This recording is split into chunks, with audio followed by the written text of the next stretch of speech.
Hey everyone, so I'm super excited about today's video for a couple of reasons. Number one, I've been getting tons of comments and messages, and I can't even tell you how much I appreciate all of those. There have been lots of great suggestions coming in. Today is actually one of those. A while ago when I was talking about the Patchbay, I made a statement that I thought that the Subharmonicon worked best when patching with external gear or external modules, and someone pointed out to me that I was missing a lot of opportunities there. It was a viewer by the name of Going Modular, and I'm going to put a link down to his channel in the description. But we had a few emails back and forth about some different ideas, and this video is about one of the ideas that he brought up. It's a great way to make two sequencers modulate one oscillator, and you can create all kinds of crazy stuff with them. So today I want to go through a chord progression where we're using an oscillator to run through arpeggios and actually extend our sequence from 4 steps into 32 steps. I'm also excited about today because many people have responded to the videos that I put out on the different modes, saying that they loved the music theory aspect. So today, although there's not a huge amount of music theory,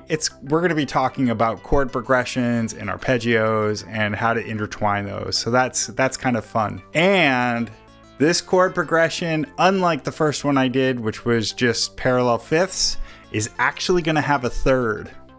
So it will be a real chord progression. It'll sort of have a third. It's arpeggiated, but still, I think it counts. Regardless, it's just a great way to patch the Subharmonicon. Moog described it in the pamphlet they put out, Patching for Intention, but I think it's really great just to have a video where we walk through a specific patch with the actual chord progression. Hopefully by the end of this, you'll have some great patching ideas and you'll get your creative juices flowing so that you can make up your own chord progressions. All right, let's jump into it. Okay, so let's dive into this. So we're going to build a chord progression that uses arpeggios and goes for more than 4 steps. So I've got the sub in kind of a neutral position, and I figured it would be best just to build the entire thing up from scratch rather than have it going and explain what's going on. So we're going to be in 8 steps equal temperament. We're going to have the sequencer set to 1 octave because that's all we need. And the cutoff right now is all open. Everything's just sort of neutral. So the chord progression that I'm going to use is A minor,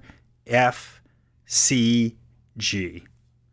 It's a very common chord progression. It's just used everywhere, and it's just one of those chord progressions that you should get to know. The first thing I'm going to do is tune my oscillators. Off the screen, I have a Mordax data that I use as a tuner, so I just plug into this VCA and I can see it off screen just to tune everything. So I'm going to set these 2 VCOs to C. So the first one, I'm going to turn down all the volume, except for VCO 1, hit trigger.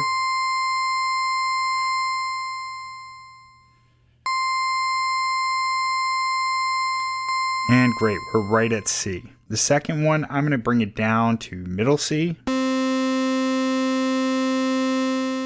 And there we go, we have middle C. So that's where I'm going to leave it for this patch. Of course, this is all to taste and you can do whatever you want, but that's where we're going to start it out. For the sub oscillators, I'm going to have the first one down to a subdivision of 2. 1, 2.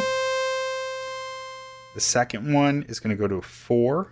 1, 2, 3, 4.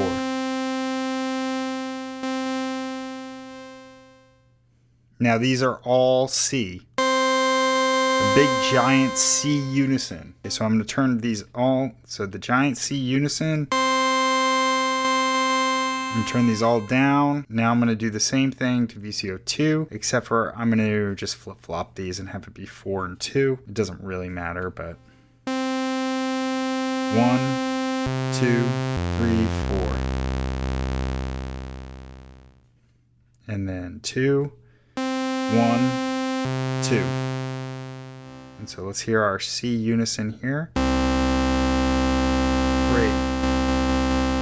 Okay, so we're all set up. So here's what we're going to do. We're going to program sequencer 1 to play an arpeggio of the C major chord. So I'm going to turn down this oscillator. We'll assign it here. The first step is going to be a C.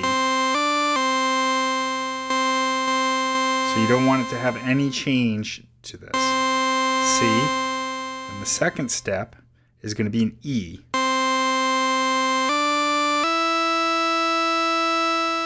third step is going to be a G.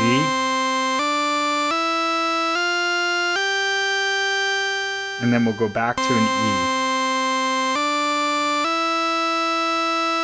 So now if we play just Oscillator 1, this is what it sounds like.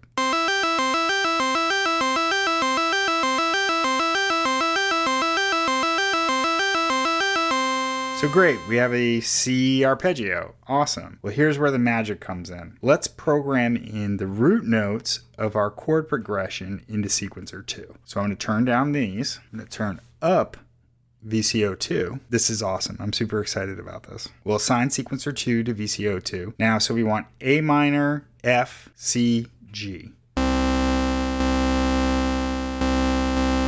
we know we're at C. Let's go down 2 steps. A. We'll go to the next step. There's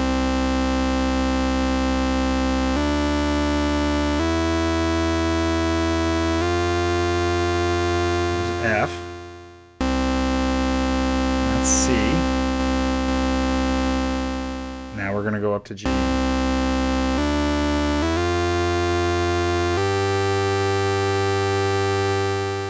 All right, let's hear it through.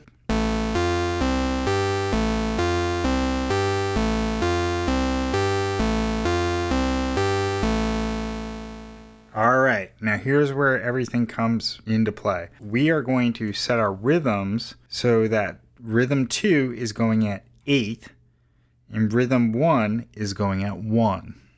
And so what that means is that every 2 times through, it's going to change over once. All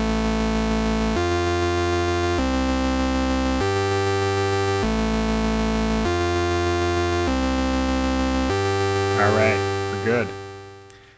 So here's where the patching magic happens. We are going to take sequencer 2 and we're going to have it modulate VCO1 as well as sequencer 1. Now to do that, you just go from sequencer 2 to VCO1. Now it's not going to sound right because, and I'll show you why, but this is what it sounds like. Whoa, way off.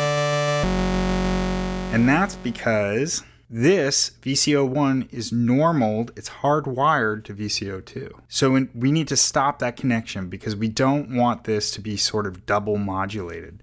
So I'm going to take another patch cable and just patch it in. It's a dead patch, it doesn't go anywhere, but just by plugging it in says don't connect these anymore. With it disconnected, VCO2 is being sequenced by sequencer 2 going through bass notes of A minor, F, C, G. VCO1, the sequencer is telling it to play the first, third, and fifth of whatever value it's set at, but it's going to be modulated also by sequencer 2, which it means that when sequencer 2 is on step 1, VCO is going to be playing the first, third, and fifth of an A minor. When it goes to step 2, it's going to be playing the first, third, and fifth of an F, the first, third, and fifth of a C, and the first, third, and fifth of a G. So that'll be cool because sequencer 1 is going to play this nice arpeggio, and sequencer 2 is going to hold down the fort with the bass. So let's listen to what it sounds like.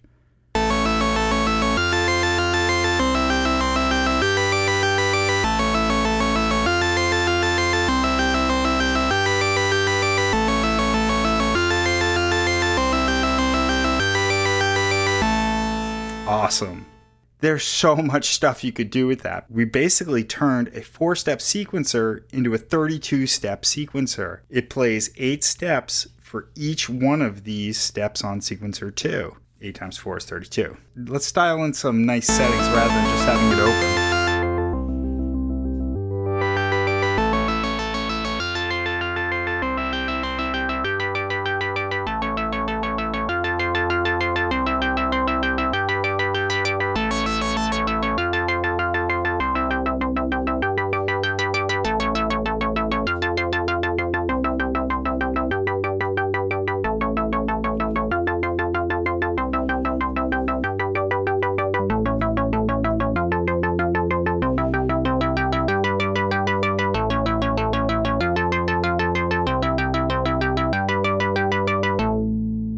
So that's pretty awesome. But since we're here, we might as well do some more additional patching. So one thing I like to do when you have a sequence like this, just to give some more movement to it, let's patch the sequencer 2 clock into the LFO rate. I mean, we could go just triangle out into things, but I like to attenuate it. So I'm going to plug it into the VC mix and come out of the VC mix of the mother into the cutoff. So let's hear what that sounds like.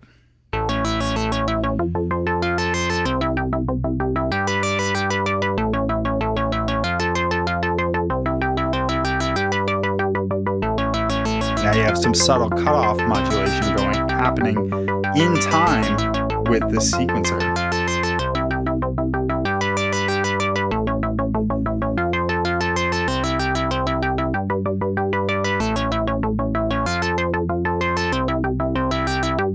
See if we slow it down maybe to like halfway through.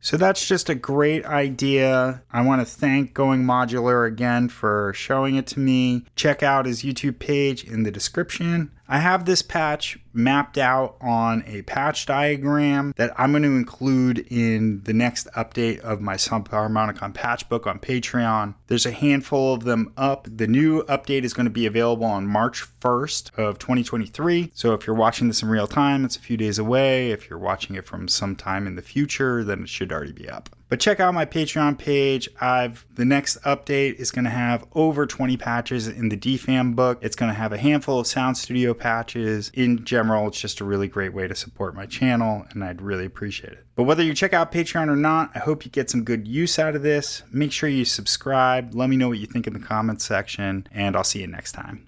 Thanks.